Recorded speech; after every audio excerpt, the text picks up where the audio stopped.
प्यारे छात्रों, आज हम करने जा रहे हैं एमए भाग 2 का प्रश्न।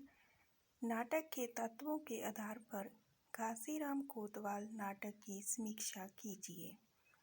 उत्तर: 18वीं शताब्दी के अंतिम वर्षों के पेशवा काल से संबंधित ऐतिहासिक नाटक घासीराम कोतवाल की रचना मराठी के सुप्रसिद्ध नाटककार विजय तेंदुलकर ने की है।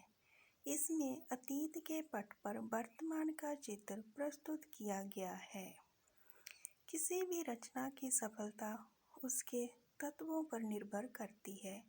विद्वानों तथा समालोचकों ने नाटक के 8 तत्व स्वीकार किए हैं। नंबर 1 कथा वस्तु, नंबर 2 पात्र और चरित्र चित्रण, नंबर 3 देश काल और वातावरण, नंबर 4 संवाद योजना, नंबर 5 भाषा शैली, नंबर 6 उद्देश्य, नंबर 7 रंगमंचिता, नंबर 8 शीर्षक। इन्हीं तत्वों के आधार पर घासीराम कोतवाल नाटक की समीक्षा इस प्रकार की जा रही है। नंबर 1 कथा वस्तु। कथा वस्तु नाटक का प्राण तत्व होती है। कथानक के बिना कोई भी साहित्य संबंधी रचना पूर्ण नहीं हो पाती। प्रस्तुत नाटक की काया में कन्नौज शहर से आए ब्राह्मण घासीराम सामलदास को पूना शहर में चोरी के इल्जाम में पकड़कर सताया जाता है। पूना शहर के बड़े बड़े विद्वान ब्राह्मण शस्त्र चिंतन भूलकर विलास में रत हैं। पेशवा के प्रधान नाना फडणवीस अकुंठ विलास में डूबे हैं और प्रजा भी उन्हीं के पद चिन्हों पर चल रही है। नाना के द्वारा घासीराम को इनाम में दिया गया हार गुलाबी नचनी छीन लेती है। उस पर चोरी का झूठा इल्जाम लगाया जाता है। घासीराम निश्चय करता है कि वह इसी पूना शहर में सुअर का राज कायम करके रहेगा। अपने निश्चय को कार्य रूप में परिणत करने के लिए वह नाना के सम्मुख अपनी किशोरी बेटी ललिता गौरी के सौंदर्य का चारा फेंकता है और कामातुर नाना उसके जाल में फंसकर उसे पूना शहर का कोतवाल नियुक्त कर देता है। कोतवाली पाकर नाना पूना शहर के निवासियों पर मनमाना शासन करते हुए अत्याचार करता है। नाना का मन अब गौरी से भर चुका है। चंदादाही से गौरी की हत्या करवाकर उसे जमीन में गड़वा देता है। अब घासीराम की उपयोगिता नाना के लिए समाप्त हो चुकी थी। अंत घासीराम को ठिकाने लगाने के लिए नाना को ब्राह्मणों की हत्या करने के आरोप का मुद्दा मिल गया। पूना शहर के ब्राह्मण आक्रोश से भर गए थे। नाना उन्हें घासीराम का वध करने का आदेश देता है।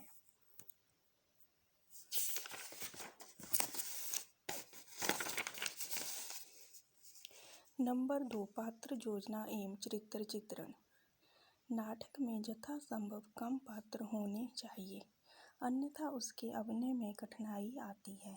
अधिक पात्रों की व्यवस्था करना, उसकी वेशभूषा का प्रबंध करना खर्चीला होने के साथ साथ श्रमसाध्य भी होता है। पात्रों के चरित्र को पूर्णतया स्पष्ट करने वाली घटनाओं का संयोजन नाटक में किया जाना चाहिए।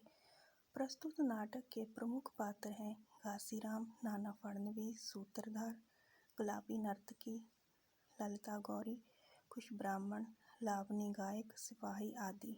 इनमें से मुख्य भूमिका घासीराम, नाना फडणवीस सूत्रधार तथा गुलाबी की है। ललिता गौरी नाटक में है तो सही, पर वह मूक अभिनय ही करती है। सूत्रधार की प्रमुख भूमिका नाटक में है, जो कभी जनता का प्रतिनिधि बनकर आता है तथा कभी नाटककार के मंतव्य को व्यक्त करता है तो कभी कथा के भूत, भविष्य और वर्तमान की सूचना देता है। नंबर 3 देश काल एवं वातावरण। देश काल एवं वातावरण के सफल संयोजन से नाटक में विश्वसनीयता का संचार होता है। प्रस्तुत नाटक में जिस ऐतिहासिक कालखंड का चित्रण है। वह 18वीं शताब्दी के अंतिम वर्षों का पेशवा काल है। लेखक का सारा बल उस विलास प्रिय और पतनशील समाज के चित्रण पर केंद्रित रहा है जो घासीराम जैसे व्यक्तियों को जन्म देता है और उनकी हत्या भी करता है। नाटककार ने घासीराम और नाना फडणवीस के व्यक्ति संघर्ष को चित्रित करते हुए तत्कालीन सामाजिक एवं राजनीतिक स्थिति का भी मामूलिक चित्रण किया है। घासीराम जहाँ व्यक्ति चरित्र न होकर वर्ग चरित्र बन गया है जो हर काल में पाए जाते हैं। नाटककार को तत्कालीन देशकाल एवं वातावरण का चित्रण करने में पूर्ण सफलता प्राप्त हुई है। नंबर 4 संवाद योजना। संवाद को नाटक की आत्मा कहा जाता है क्योंकि संवादों के माध्यम से ही नाटक की कथा वस्तु का विकास होता है। घासीराम कोतवाल संवाद प्रधान नाटक न होकर दृश्य प्रधान नाटक है। इसमें कुछ दृश्यों में बिंबों के माध्यम से तत्कालीन समाज की स्थिति का चित्र उभारा गया है। संवाद उतने महत्वपूर्ण नहीं है। एक सफल नाटक के संवाद छोटे छोटे, सरल एवं गतिशील होने चाहिए। वह कथा वस्तु को आगे बढ़ाने में योगदान करें, पात्रों के चरित्र पर प्रकाश डालें तथा कथा वस्तु में रोचकता का समावेश करें। संवादों की भाषा क्लिष्ट नहीं होनी चाहिए, अन्यथा उसे समझने में कठिनाई होगी तथा रंगमंचता में बाधा पड़ेगी। घासीराम कोतवाल की संवाद योजना में उक्त सभी विशेषताएं उपलब्ध होती हैं। ब्राह्मण को है ते भटा आंधरे, तेरे आंखें हैं के बटन। सूत्रधार चूक होई गई ब्राह्मण देवता, ब्राह्मण तेरे कछु शर्म के संकोच। सूत्रधार माफी होए महाराज ममराज। ब्राह्मण आँखिन के सामने डक्का मारत है ते रामजादा। सूत्रधार पाए लागू महाराज। नंबर 5 भाषा शैली। नाटक की सफलता में बहुत कुछ भाषा पर भी निर्भर होता है। नाटकों की भाषा यथासंभव सरल, सहज, प्रभावपूर्ण होनी चाहिए। उसमें अभिधा शब्द शक्ति का प्रयोग हो, लक्षणा एवं व्यंजना कम से कम हो और इस प्रकार की हो कि दर्शक भाषा को सुगमता से समझ ले। नाटक की भाषा में अलंकारिता से भी बचना चाहिए। सीधी सरल सपाट भाषा दर्शकों को अधिक पसंद आती है। घासीराम कोतवाल मूलतः मराठी में लिखित श्री विजय तेंदुलकर का नाटक है जिसका अनुवाद हिंदी में श्री बसंत देव ने किया है। अनुवाद करते समय उन्होंने इस बात का ध्यान रखा है कि नाटक की मूल भावना सुरक्षित रहे। अनुवादक ने संवादों को ब्रज भाषा में प्रस्तुत किया है। समग्रता ये कहना उचित है कि भाषा शैली की दृष्टि से यह नाटक सफल है। नंबर 6 उद्देश्य। प्रत्येक रचना का कोई ना कोई उद्देश्य अवश्य होता है।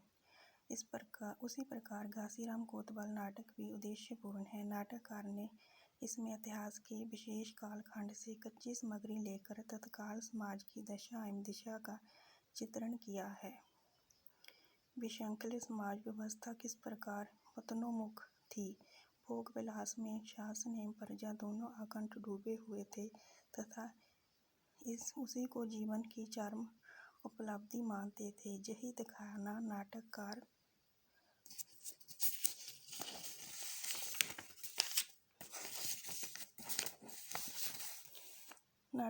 का लक्ष्य है। नाटककार ने तत्कालीन समाज की गिरती हुई स्थिति का चित्रण किया है। ब्राह्मण अपने ब्राह्मणत्व को भूलकर नाच देखने में लिप्त हैं तो नाना अपनी बेटी को जुग्गा बनाकर नाना से कोतवाली प्राप्त कर लेता है। नाना जैसे शासक वर्ग के लोगों को प्रजा के सुख दुख की चिंता नहीं है, उन्हें भोग विलास से ही अवकाश नहीं है। पूना शहर में आतंक का राज स्थित है।